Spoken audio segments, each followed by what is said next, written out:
Tatay mo, karton! Bakit napipikon yung mga DDS pag sinasabi yung ganyan, mga bossing, ano? Ngayon, speaking of Senator Trillanes, mukhang medyo pumipitik-pitik na din ho ang dating senador na si Antonio Trillanes dito po kay John Vic Remulla. Ako ho, mga bossing, no? Henry Victorio, salamat po sa inyong panonood. Lagi ko sinasabi sa inyo, hanga po ako dito sa magkapatid na na Remulla Ombudsman Boying at dito po kay John Vic Remulla, mga kababayan. Kaya lang, parang si John Vic laging mayroong mga pa-press con na agad-agad eh. No, ngayon, ang nangyayari parang yung kagaya nito, atong ang. Malapit na akong mapikon. Talagang dadagdagan ko na ang 10 milyon pabuya para kay atong ang. Sabi naman po at sinagot naman po, mga bossing, nitong si Antonio Trillanes, no?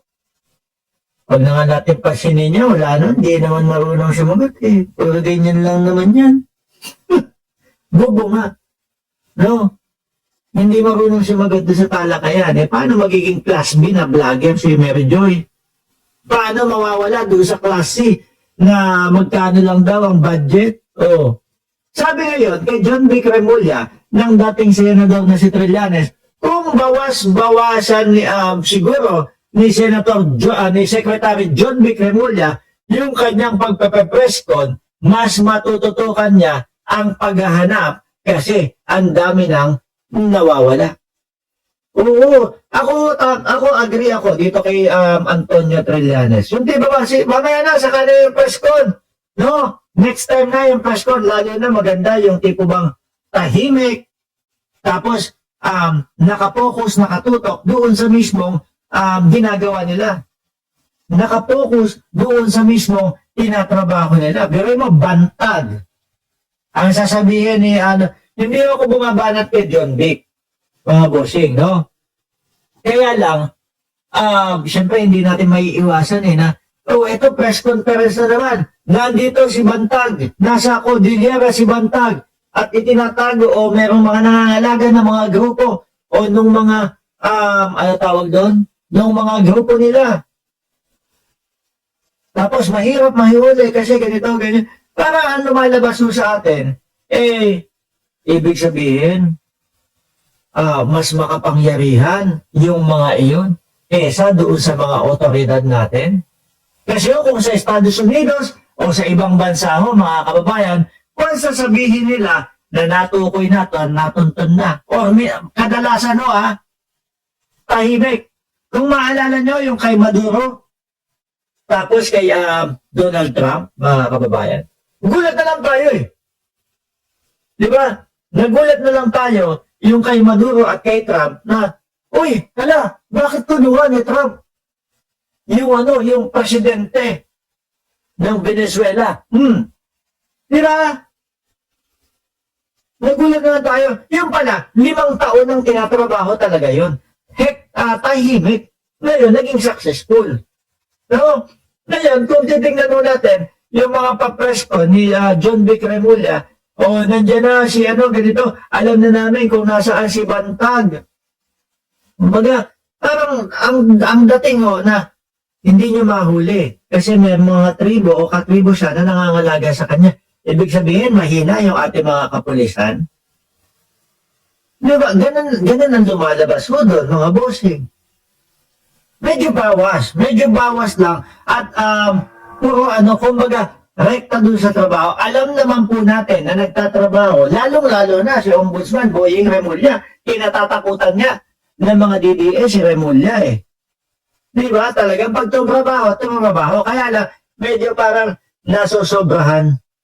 No? Masyadong nasasarapan doon sa mga press conference. Ang tingin ko naman dito, hindi naman din bumabanat si Antonio Trillanes. Gusto niya lang yung tipo bang mas pumokus doon sa mga inaaresto o huhulihin. Di po ba? Malapit na akong mapikon si Atong Ang. Dati pa ho yan mga bossing. Pero dito sa panahon ni Pangulong Bongbong Marcos, nagkakaroon ng linaw. No? Nagkakaroon ng pag-asa yung mga kababayan natin, mga kapwa natin Pilipino na umaasa na magkakaroon ng hustisya yung kanilang mga kaanak na nawawala ng mga sabongero.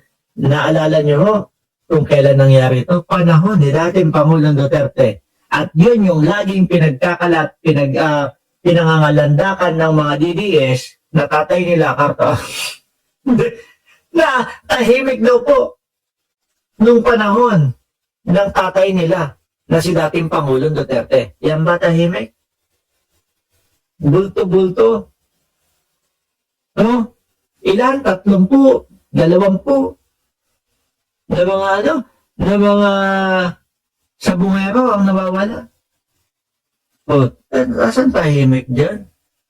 Baka pinatatahimik yung mga maliliit, no?